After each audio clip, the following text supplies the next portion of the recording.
Hello everyone. It is October, and that means it is costume ordering season. Many of you have been going to the UDMA shows and seeing all the new costumes from the big costume vendors, and putting together your costume binders and show boards to get everything organized. So I thought I'd take a couple of minutes and put together a video to kind of walk you through just a little overview of the costuming function in Akada. I know many of you use it and have for years, but a lot of you don't use it at all. And we hope that it will make life a little bit easier on you guys this time of year. Before we get started, just want to show you here in our knowledge base, you can find step-by-step instructions on how to use the costume functions, and it'll be much more detailed than this overview. I'll be sure to put a link directly to them in the notes of the video. But if you go to the knowledge base, which you can get to from the help menu in Akada, once you're here, click on costumes, and these articles are written in order. So just start at the top and work your way down, and that'll walk you right through everything. So let's go ahead and get started. If I click over here, I'm now in my Akada Online database. So I'm just going to go to my Performances tab and click on Manage Costumes. And I typically tell people, just start here and work your way left or right across the screen, and that should get you right through it. So first thing you're going to do is create your list of vendors. Doing that the first year, if you've never used this before, tends to be the hardest part, or not even hardest, but the busiest part. There's just a lot of data input there and setting up the size chart for each vendor. But once you get that vendor in, it'll always be there. So next year it'll go a lot faster. Once you get your vendors in, you're going to move on, and this is where you will put in your costumes. Just pick a vendor and plug in the costume name you want to use, the catalog number that you got it out of, the page number, the color, choose the size chart, tell it whether it's going to be a girl's costume, a boy's costume, both, and then you will set up your price chart. So once you put in the costume name, the catalog number that you got it out of, the page number, the color, and then you will choose the size chart, and then you can plug in the cost points and the price that you charge your customers for the various sizes. So the way this works is you do not have to put in an entry for each individual size.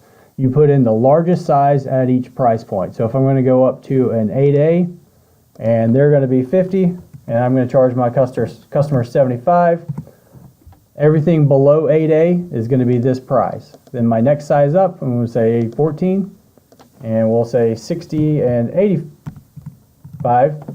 So everything between these two sizes will be $85 for my customers.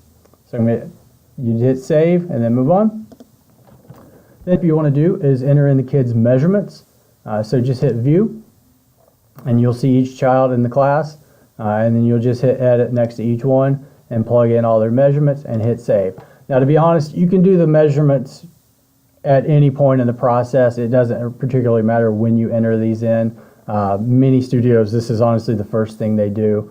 I do tell people work left or right, but this is the one thing that does not matter when you put it in. Then your next step will be simply assigning the costume. So you'll click here and then go to hit assign costume. So I'm going to be assigning it to this class. Here are my list of costumes available, and I can choose to either assign it to the entire class or I can assign it to individual students within that class. That's handy if you're using multiple costumes within a class, or if you have a student in the class that's doing a solo and their costume's a little bit different. Once I have it assigned, I'm going to hit return to costumes, and now I can go in and edit my sizes. So I'm going to hit view students, and now I can see the size that the system has automatically assigned to all of my students. Now the system, Akada, only goes off that girth measurement, so it's not always going to be perfect. It's probably going to get 7 to 8 out of 10 correct for you, but you're always going to have those in-between kids who have shorter arms, shorter legs, longer legs, and you may have to adjust their size. So to do that, you would just come here, you can review everyone, and then just simply hit edit, pick the correct size, It'll update the price and the cost, hit save, and then that student's name should turn yellow. The yellow indicates that that student's size has been manually edited.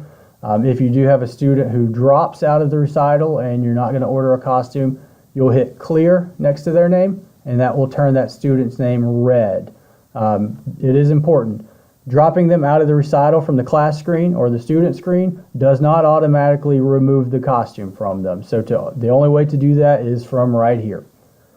Finally, you can post your costume. So once you get the costume assigned and the size is the way you want them, you can come here and post your charges.